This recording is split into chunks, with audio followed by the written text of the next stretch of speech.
Thank you. You're an optimist on matters Brexit. What's your solution?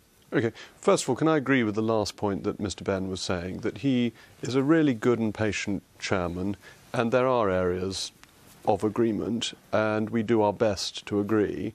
But the highlight of the report is inevitably the issues where we don't agree, which divided straight down the lines of how you voted in the referendum. And predictably so, yeah. And predictably so. And select committee reports are powerful when they're unanimous. When they're not unanimous, it's just straight party politics or Brexit politics. Let's talk about Ireland. But let's What's come your to your question. The solution was set out yesterday very clearly by the head of HMRC, by John Thompson, who appeared, actually day before yesterday, in front of the Brexit Select Committee.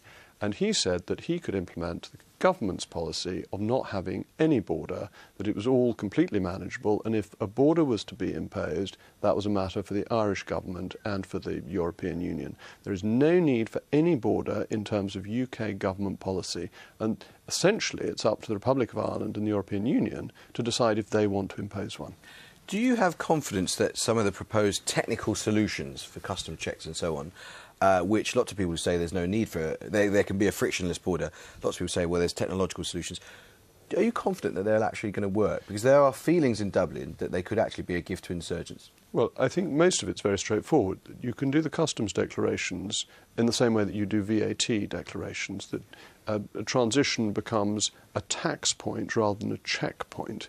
And people pay their VAT by sending in a quarterly return. There is an exemption of £85,000 for VAT when you don't have to do this. The government has suggested the exemption for customs should be £250,000, and then it's a question of whether people pay their taxes or not.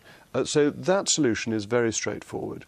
At non-tariff barriers, well, some things already take place on an all-Ireland basis already. So animal hygiene is on an all-Ireland basis already. There's no need to break that up. So, yes, I think the technological solutions are there. And from a UK point of view, we do not want to put tariffs on anybody. That free trade is the real opportunity of Brexit, so we shouldn't be looking to collect vast customs revenues. Was it, the DUP are the kingmakers of this Parliament, was it counterproductive of the DUP to say and to threaten that they would remove their confidence and supply agreement if this wasn't solved? Well, I think the issue the DUP has correctly raised is that we cannot have a situation where Northern Ireland is taken away from the United Kingdom.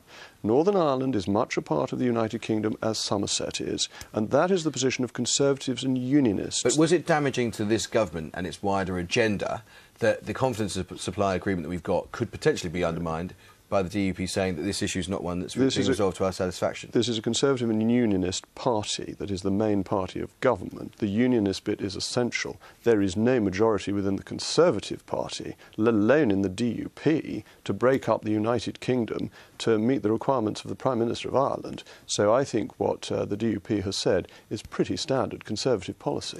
OK, Tim.